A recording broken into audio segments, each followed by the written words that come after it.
Okay, welcome everyone. This is our first digital lecture for our digital learning. This one is going to be all about energy. Please follow along in your guided notes packet and record any information that you might need. So first we're going to look at what is energy. Now energy is the ability to do work. When we have more energy, we're able to do more work. This kind of makes sense. If I have more energy in my day, I'm going to get more done. But then we need a definition of work. Work is moving something. So moving an object or particles or moving anything, something. Everything that happens in our world uses energy, but most of the time we can't see the energy. It's always around us. We just might not be able to see it. You can hear energy as sound when someone talks. Can't see that. You can see energy as light from the sun or the lamp, or a lamp. We can see that, but we can't necessarily see the movement happening. And you can feel it as heat warms things up. Again, we can't see it, but we can feel it. So how is all energy divided? We can classify all energy into two types: potential energy and kinetic energy. Okay, so we're going to dive into those two and talk about kind of how we classify these things. So first, let's look at potential energy. What is potential energy? Potential energy is energy that is stored and waiting to be used later. So it's just kind of energy that's there waiting to be transformed into a different form of energy. And we'll get to transformation here in a little bit. This giant bungee swing has stored energy. Okay, the bungees have the potential to spring you up in the air. Batteries store energy. That's why they make things work.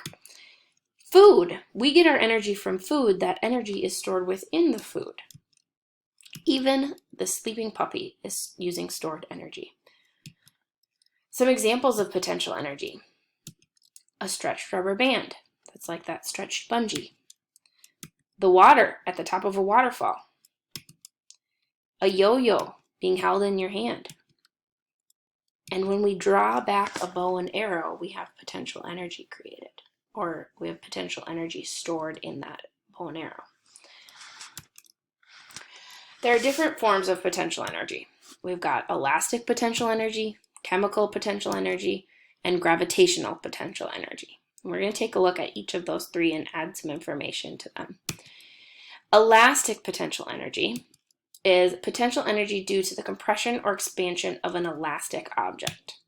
Okay, so this little guy here doing this like ping pong thing, this is on a stretchy band, and the stretchy band, it stretches and then it compresses, and then it stretches and compresses.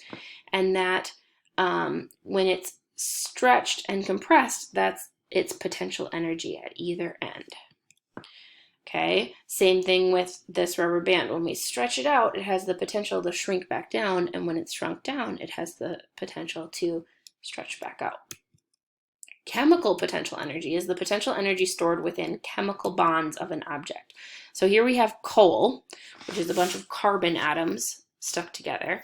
And when we break those atoms to burn the coal, we're releasing energy. And in this case, we're creating that fire and heat in energy when we transform from that coal into the products of that chemical reaction. Some other chemical potential energies: a battery stores chemical potential energy. It might be easy to think of that as electrical, but it actually creates electrical by transforming it from the chemical to the electrical. This food, this sandwich, which looks delicious, that's stored chemical energy for us, stored chemical potential energy. So when we eat it, our body breaks down those chemical bonds and changes it into other more useful forms of energy. Gravitational potential energy then is the potential energy due to an object's position. So how high up it is and how far down it could fall. The GPE, that's what we're calling gravitational potential energy, is equal to the mass of the object times the height at which it's at times gravity. Now, gravity is a constant. Okay, so the only things here that can change are actually mass and height. Let's look at that equation a little bit more. Because of this equation, okay, if we have an object and we're going to keep that object the same, that means the mass is staying the same and gravity is staying the same because that's just a constant. So that means the higher that we pull an object, right, the more we increase this height, the more that the GPE, the gravitational potential energy, is going to increase. Okay, so the higher an object, the more potential energy it has. Likewise, the more mass an object has, the more potential energy. So if we have two objects, say at the top of the stairs, imagine like a tennis ball and a bowling ball, okay? And they're sitting at the top of the stairs. Gravity is the same. They're at the same height. But the bowling ball, because it has more mass, it's a bigger object, it has more mass to it, has more gravitational potential energy than the tennis ball because the tennis ball is smaller. So let's do some practice. If we have each of these at 3 meters high, which object has more potential energy? Okay, so again, thinking back to that equation, if our height is kept the same and our gravity is the same, the thing that has more mass is going to be the thing that has more potential energy. So your answer is A, the brick, because the brick has more mass than the feather, therefore it has more potential energy. If I want to drop an apple from the top of one of these, where will we have the most potential energy? So A is a big building, B is a chair, and C is a crane, or what I'm calling a crane. I think there's probably a more technical term to that. Okay, so we're dropping an apple. That apple is the same object, it has the same mass. Gravity is kept constant, and your answer would be A. The higher the object, the more potential energy there is. Now let's learn about kinetic energy. Okay, kinetic energy is a little different, and there are 5 types of kinetic energy. We've got mechanical kinetic energy, electrical kinetic energy, sound kinetic energy, thermal kinetic energy, and radiant kinetic energy. Before we can dive into those types, we got to look at what is kinetic energy. Kinetic energy is energy an object has due to its motion. Now this isn't always motion of the object as a whole, it could be motion of the particles within that object. Kinetic actually means movement. So if you've ever heard the term like kinesiology or a kinesiologist, they study the movement of people. Okay, so we can see that this object is stable up here, but as soon as we make it move and we let it fall, then it has kinetic energy. So when we look at mechanical kinetic energy is the energy of an object moving. Okay, this is the most common form to think about kinetic energy. Mechanical kinetic energy can be calculated by 1/2 times the mass times the velocity squared. Okay, so we can calculate how much mechanical kinetic energy something has. Here's some pictures, this motorcycle moving really fast and even that person slipping. The greater the mass and velocity an object has, the more kinetic energy there will be. So if we increase the mass of something or we increase the velocity, we're going to increase the mechanical kinetic energy. So if we think about this example here, when these two objects move at the same speed, which will have more kinetic energy? We've got this semi-truck and this little car. So same speed means that they're going at the same velocity. The semi is obviously much more massive than this little car, which means that the semi is going to have more kinetic energy because it has more mass.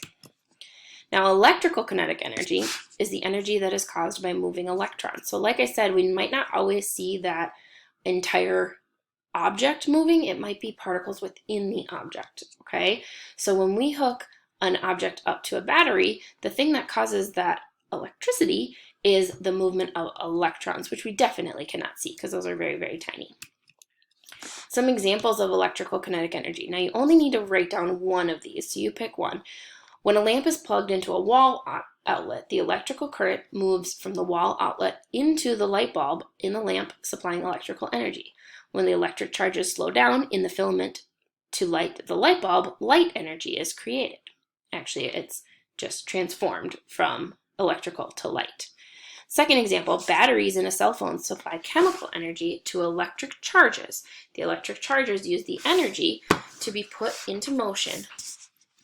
This electrical energy now travels through the phone, supplying the phone with electricity. Finally, when our bodies break down food to produce ATP, that's a big molecule that gives us energy, our bodies convert the ATP energy into electrical energy. The electric charges move through our special nervous system cells to make our heart beat and most of our muscles work. Okay, so again, you only have to write down one of those. Then we have sound kinetic energy. Sound kinetic energy is the energy that is caused by matter vibrating. Okay, so again, one that we cannot see. We can't necessarily see those vibrations. Sometimes we can, like in the guitar string here. But as far as sound coming into your ear, we're probably not going to be able to see those vibrations. Then we have thermal kinetic energy. Now this is the energy of heat. Okay, and heat is kind of a tricky one because it's the energy of how quickly those particles are moving, which is why we're looking at kinetic energy, but the way we measure it is like temperature, which is where we get that thermal idea. Radiant kinetic energy is simply the energy that travels in waves, or sometimes in particles, okay? This is the energy given off by electromagnetic radiation. So we can see here like radar and radio waves. They're things we can't see, but it's the movement of some particles, which is why we have that kinetic energy part of it.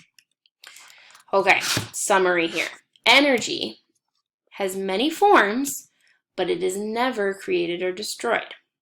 Okay, well now you might be wondering, how do we get from one type of energy to a different type of energy?